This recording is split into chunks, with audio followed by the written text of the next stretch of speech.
सभी विद्यार्थियों का पुनः आपके अपने इस YouTube चैनल में स्वागत है। आज हम आपके सामने लेकर के आए हैं समास की वर्कशीट संख्या 3। जी हाँ, समास की तीसरी वर्कशीट आज हम हल करेंगे।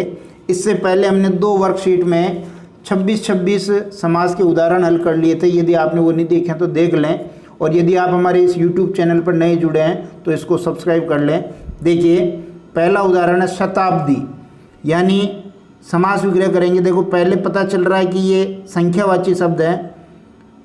शत कहते हैं 100, ठीक है ना।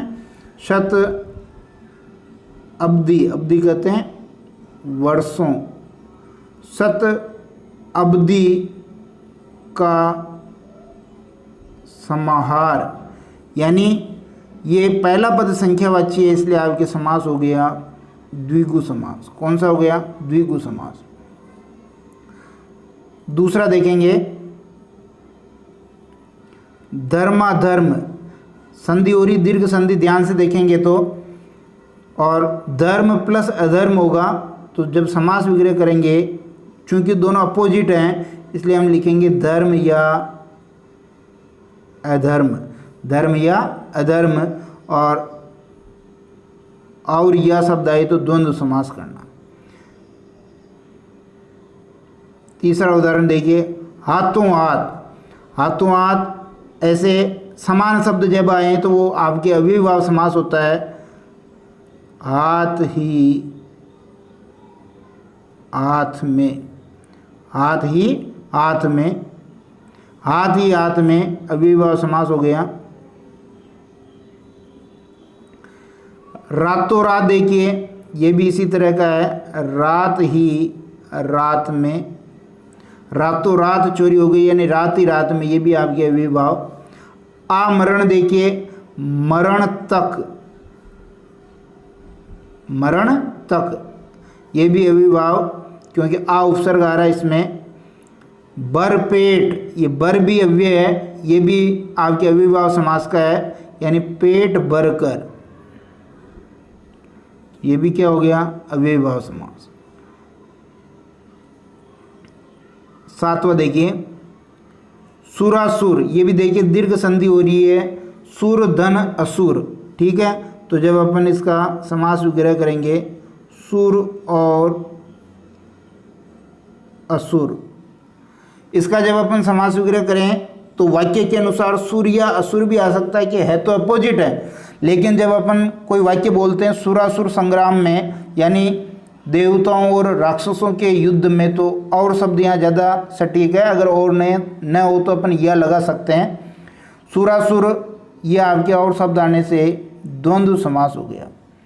त्रिनेत्र, आठवां देखिए, त्रिनेत्र यानी 3 नेत्र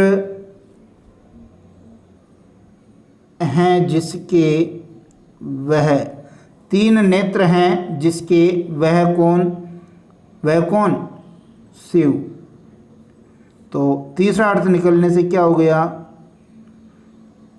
बहुव्रीहि समास हो गया। ध्यान दीजिए, यहाँ पहला पद संख्यावाची है, और संख्यावाची किस में होता है? द्विगु समास में। लेकिन जैसे ही तीसरा अर्थ निकलेगा अपना बहुव्रीहि समास, उसका उदाहरण हो जाएगा। फिर देखिए चतुर्भुज। चतुर्भुज में देखिए, ये भी पहला पद संख्यावाची है, लेकिन इसका तीसरा अर्थ निकल रहा है 4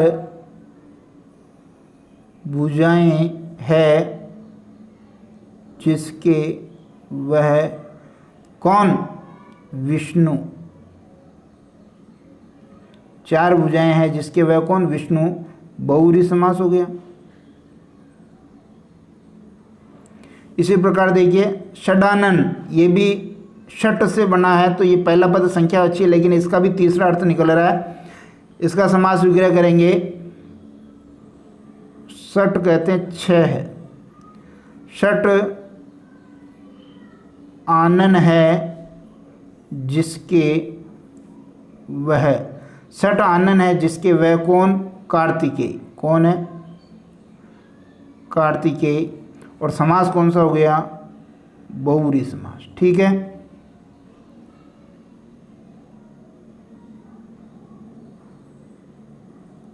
फिर देखिए रत्न जड़ित, यानी रत्न से जड़ित या रत्नों से जड़ित भी कर सकते हैं।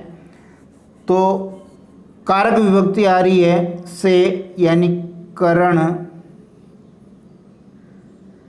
तत्पुरुष, करण तत्पुरुष। गुरु दक्षिणा देखिए, गुरु के लिए दक्षिणा, गुरु के लिए दक्षिणा, के लिए आ रहा कारक की विभक्ति है, यानी संप्रदान तत्पुरुष, संप्रदान तत्पुरुष। फिर देखिए दशानन, यानी 10 आनन है जिसके वह, कौन? रावण। तीसरा अर्थ निकल गया, रावण तीसरा अर्थ हो गया। तो यहाँ ध्यान दीजिए, तीसरा अर्थ निकलते ही ये समास हो गया आपके बहुव्रीहि। ठीक है, फिर आगे देखिए 14वां उदाहरण देखेंगे, घनश्याम। अब यहाँ देखिए, यहाँ विशेषण विशेष्य है, लेकिन इसका भी तीसरा अर्थ निकल रहा, तो ये कर्म धारय होकर के आपके किस में चला जाएगा? बहुव्रीहि में। घन जैसा श्याम रंग का है जो वह, कौन? कृष्ण हो जाएंगे। और समास कौन सा हो जाएगा? बहुव्रीहि। ठीक है, फिर आगे देखिए 15वां, पीतांबर, यानी पीत अंबर है जिसका वह, पीत अंबर है जिसका वह, कौन? विष्णु। और समास हो गया आपके बहुव्रीहि। फिर आगे देखिए 16वां देखेंगे, नगरवासी। 16वां क्या है? नगरवासी,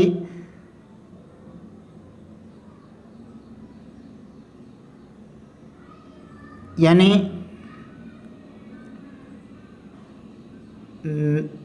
नगर में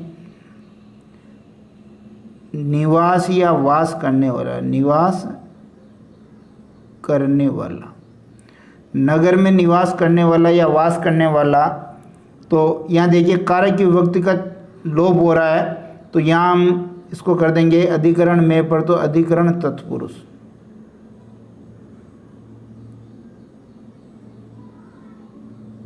अधिकरण तत्पुरुष। इससे पहले ये 15वां भी हमने कर लिया था, पीत अंबर है जिसके वह विष्णु, ये कर लिया था। ठीक है ना। फिर आगे देखिए 17वां, विरोधजनक, यानी विरोध को जन्म देने वाला, विरोध को जन्म देने वाला को आ रहा, तो कर्ता ने कर्म को, तो कर्म तत्पुरुष हो गया। कौन सा हो गया? कर्म तत्पुरुष। 18वां देखिए, रोगातुर, है ना, यानी रोग को आतुर, रोग के लिए नहीं करेंगे, रोग को आतुर, ये भी हो जाएगा आपके कर्म तत्पुरुष। 19वां देखिए, फिर 19वां है वज्रपाणी, वज्र है पानी में जिसके वह, वज्र है पानी में जिसके वह, कौन? कौन? इंद्र। तो तीसरा अर्थ निकल गया बहुव्रीहि समास। 20वां देखिए, सुग्रीव, यानी सुंदर ग्रीवा, ग्रीवा कहते हैं गर्दन, किसे कहते हैं? गर्दन। सुंदर ग्रीवा है जिसके वह कौन? सुंदर ग्रीवा है जिसके वह कौन? बाली का पुत्र। सुग्रीव जानते हैं ना, बाली का पुत्र। तो तीसरा अर्थ निकलने से कौन सा समास हो गया? इसमें भी बहुव्रीहि समास हो जाएगा। फिर आगे देखिए 21वां मधुसूदन, यानी मधु एक राक्षस था। मधु राक्षस को मारने वाला है जो वह। जिसने मधु राक्षस को मारा हुआ कौन? कृष्ण। तो ये भी कौन सा समास हो गया? बहुव्रीहि समास। फिर नीलकंठ का देख लेते हैं, यानी नीला कंठ है जिसका वह। किसका नीला कंठ है? भोलेनाथ का, शंकर का, शिव। और समास हो जाएगा आपके बहुव्रीहि। ठीक है। फिर आगे देखिए 23वां देखेंगे जलज, यानी जल में जन्म लेता है जो वह। जो जल में जन्म लेता है वह, ये रूढ़ हो गया किसके लिए? कमल के लिए। बहुत सारे जल में जन्म लेते हैं लेकिन सबको हम कमल नहीं कहते हैं, तो जलज कमल का पर्यायवाची है और कमल के लिए रूढ़ होने से ये हो गया आपके बहुव्रीहि समास। ठीक है। फिर आगे देखिए पक्ष द्वय, यानी देखिए द्वय दो शब्द, यानी संख्यावाची शब्द आ रहा है।